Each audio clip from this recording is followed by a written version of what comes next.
Hey everybody, thanks for clicking on my video. As somebody that had open heart surgery and a triple bypass surgery, I wanted to make a video that would help people prepare for it, and even if you've already had the surgery, to sort of get through it afterwards. I had a week in the hospital prior to my surgery. I was just kind of sitting around waiting for it to happen. They were kind of booked up. It was an insurance thing. They needed to do other tests. So anyway, I had time to prepare. I know a lot of you don't. But if you do have time to prepare, you need to mentally prepare for this. I have no problem with, watching surgeries. So I watched a ton of surgeries on YouTube and read as many articles as I could about having open heart surgery and what I was going to be dealing with afterwards.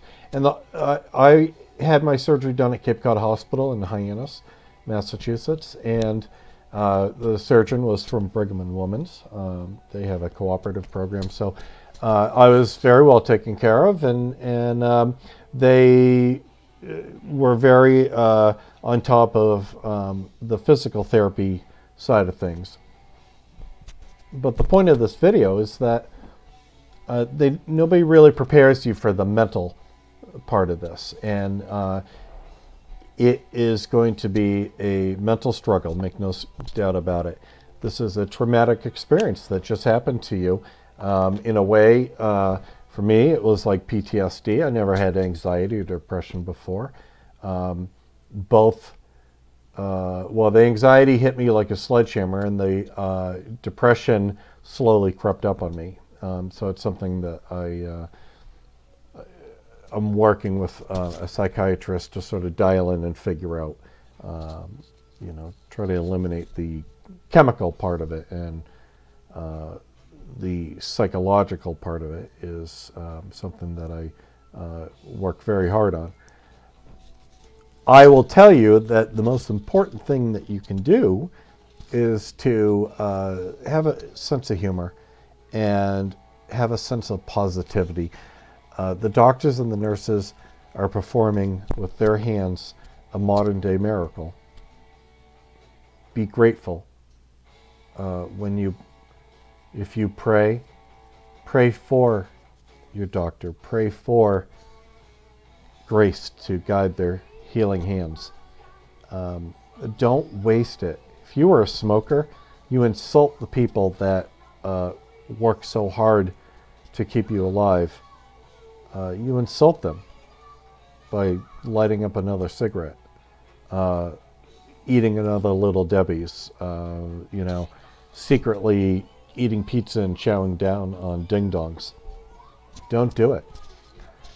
You have to go into this with a very positive mind. You have to be able to sort of pull yourself up by the bootstraps and hit the ground running if you want to move through this experience. And that's all it is. It's just one more thing that happens in your life. Do you want to make it a traumatic event and sit around and cry about it and feel sorry for yourself and try to get attention, and you just feel miserable, so you just buy into feeling miserable and you never get off the couch? All right. Again, you're insulting the doctors and the caregivers that work so hard to keep you alive. You're missing the point that God's plan, whether you believe it or not, He's keeping you around for a reason. Why would you waste that? You are not supposed to live, work, die. Okay? That's not how we're supposed to be.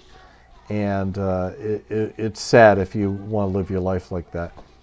If you have lived your life like that, this is the perfect time to hit the reset button. Your life has just totally changed. In many cases, you might not be able to go back to work.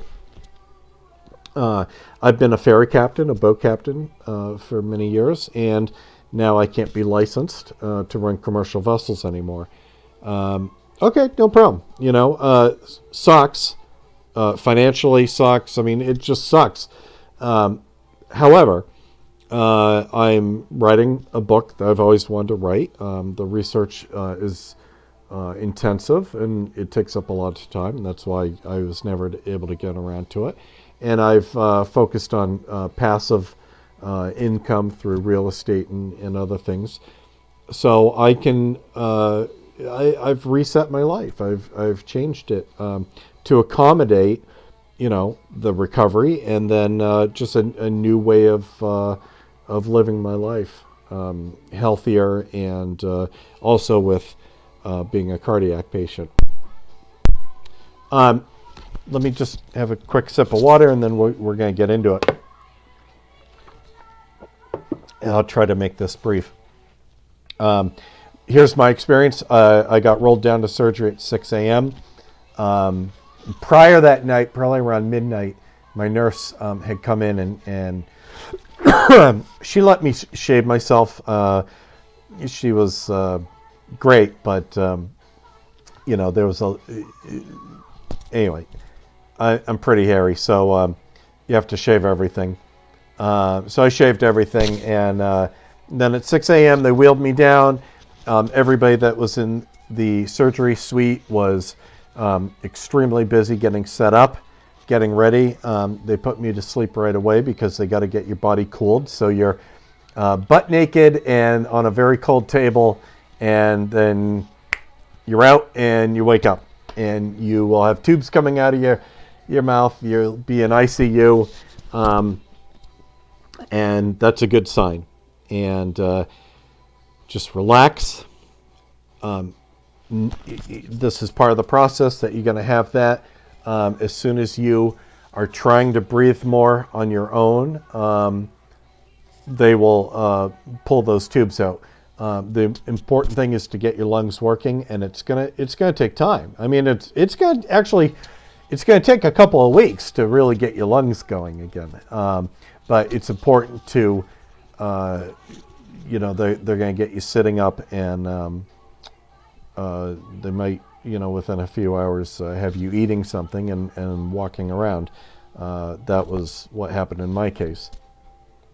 So you'll wake up and you'll have pressure cuffs on your legs, and it's going to feel like somebody dropped you out of an airplane and you hit the ground and you remember it. But for me, my chest really didn't hurt. It was more numb than anything. But my leg hurt where they did the laparoscopic part of the surgery to remove the vein. I had a triple bypass, so they took one really long vein out of my left leg, and then they took my mammary vein out of my left shoulder to make the bypass grafts. So anyway, the worst part for me was that you have these three, they're almost half-inch diameter plastic tubes right in under your diaphragm, and you cannot believe how far they are up your body. They're very uncomfortable. When they pull those out, it's one of those feelings of utter satisfaction, horror, and relief, and a little bit of uncomfortableness. You just cannot believe that it was inserted so far up inside of you. You'll also have a catheter, and you're going to have that probably, you'll have all that for a couple of days. I can tell you within a couple hours of me being up, I went and walked around the cardiac unit twice. It was horrible. It was painful. It was stiff. It was uncomfortable. It was my ass hanging out in the air. They were amazed that I was able to do it, but it's a force of will, because it's not only really important to get your lungs up and working and get the fluid out of them, but the faster you can really be up and moving and walking and doing everything you need to do and practicing on the stairs, the faster you're going to get out of the hospital. So do not sit around your hospital room feeling sorry for yourself or feeling in pain. If you, as soon as you get up, I'm sorry, as soon as you get up, walk. After every meal, walk. At night, walk. You just grab the IV pole and just keep walking and walking. It's going to be great for you. You're not going to feel so stiff. You don't want to get bed sores. And there's only so much sitting around in that hospital bed that you can do anyway. All right. Ask them for just whatever nurse you get. Just look at them and be grateful and make friends and have humor with them. And they'll do anything for you. They're there for you. One of the things, I hate those Johnnies more than anything. So one of the things that made me feel a lot more human was asking them for scrubs, the scrubs, the pants.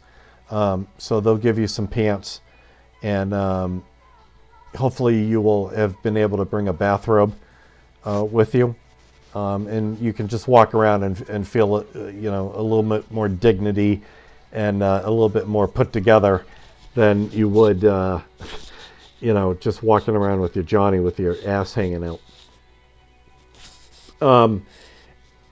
So again, the hospital is gonna be focused on your PT, and they'll set you up with PT and a visiting nurse for when you leave the hospital. But make no doubt about it, my friends, you will be changed forever mentally. You might even submerge this into your subconscious and try to bury it. It's really the worst thing you can do. The best thing you can do is embrace it. Recognize it, as I said before, as a second chance. Hit the reset button. You're going to live differently. You're going to eat differently. You're going to exercise differently. If you've never exercised before, you will be. And you'll be so happy. It's, just going out and taking a hike. Go to a nature trail, just go for a hike. Start slow. Start walking to the mailbox and getting the mail, or just take it easy, but start walking. If you have a dog, do not walk your dog for a few weeks. Your sternum is going to take a really long time to heal, and you don't want to be pulling on it. Okay. And a dog could do that. So even if it's a small dog, please don't walk your dog for a few weeks. If you do have a dog, after a couple of weeks, it'll be great for you to walk. Walk as much as possible. I mean, try to keep, download a pedometer on your phone and try to get yourself up to a couple of miles, and try to get yourself up to 5 miles eventually. It's the best thing you can do.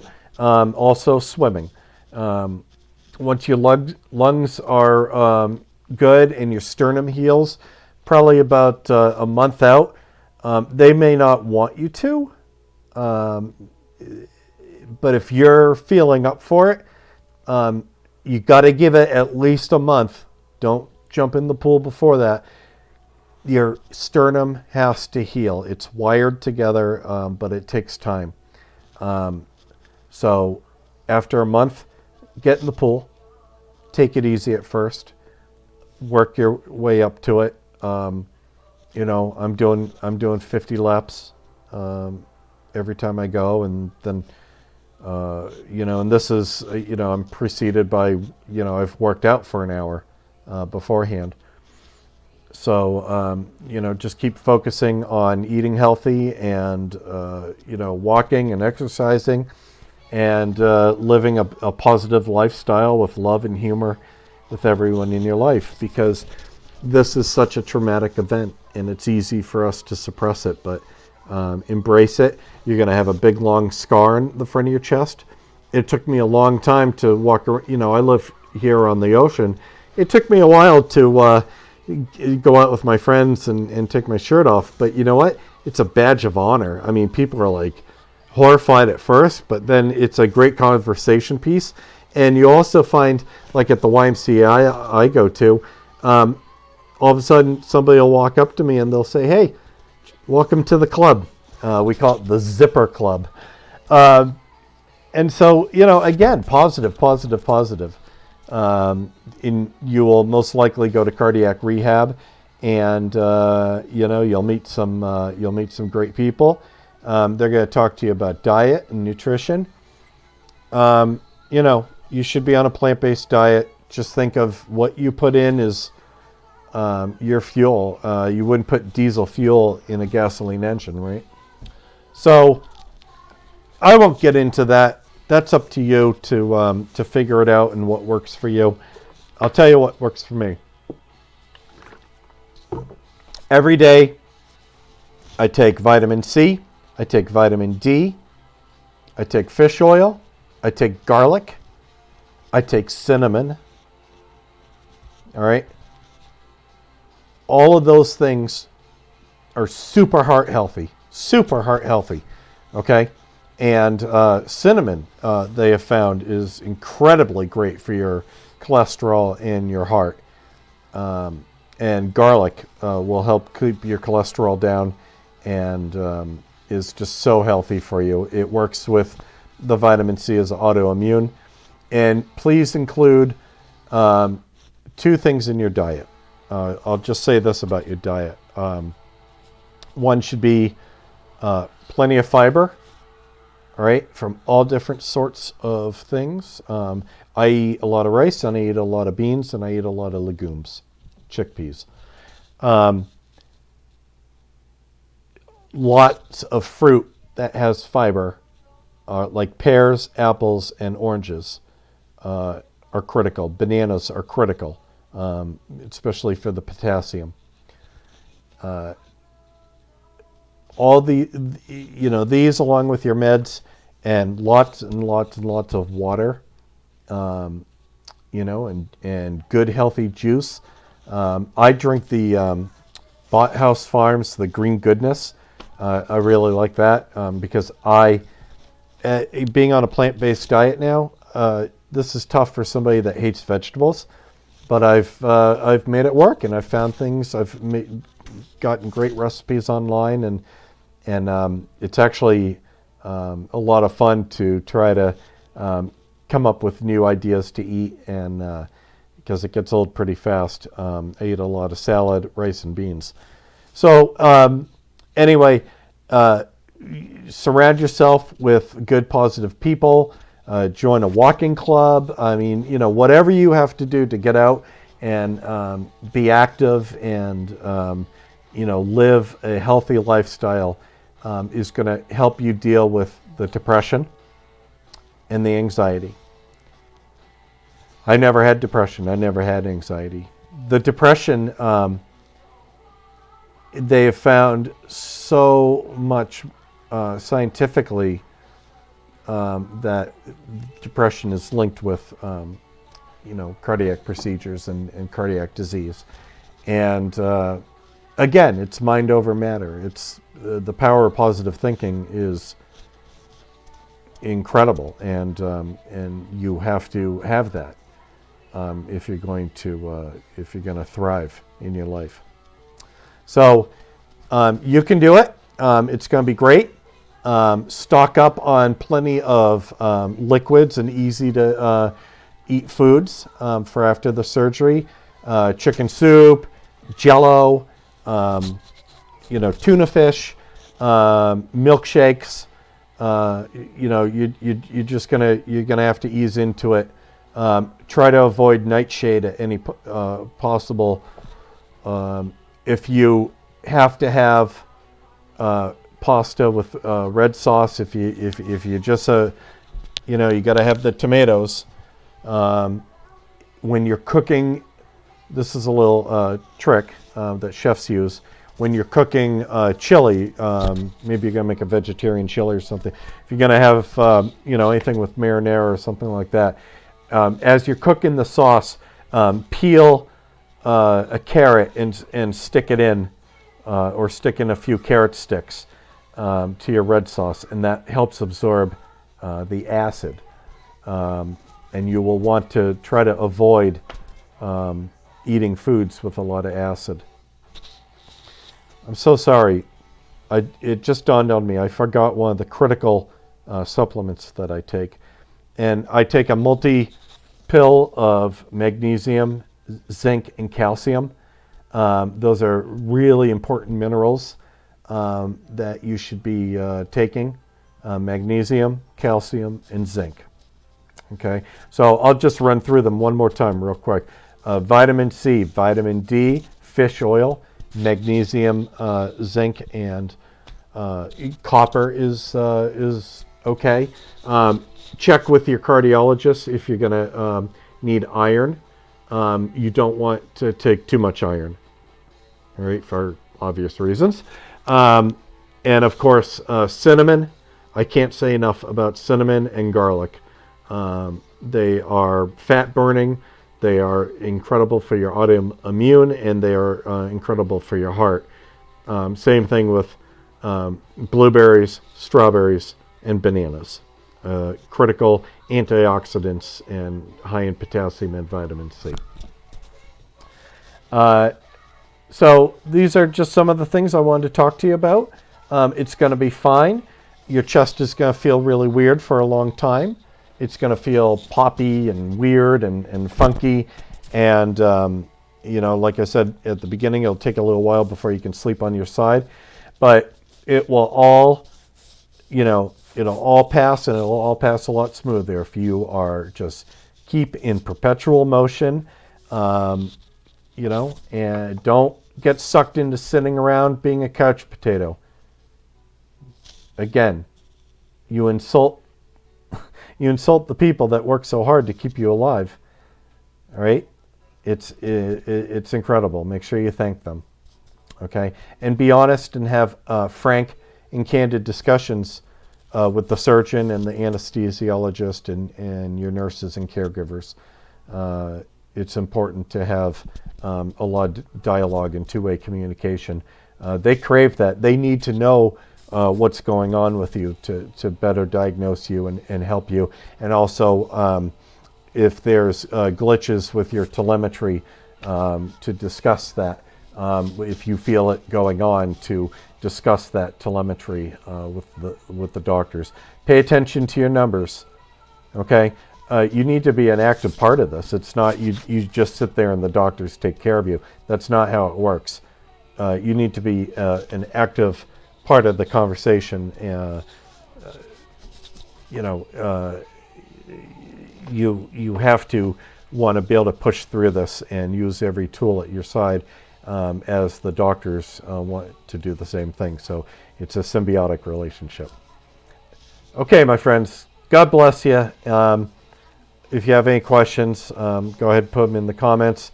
Hopefully some other people, if I don't get to it, other people can weigh in on their conversations and their thoughts and what they went through too. So take care, God bless, be good to one another, and be good to yourself. Give yourself a break every now and then and let yourself off the hook. It's going to be tough, but you're going to be fine.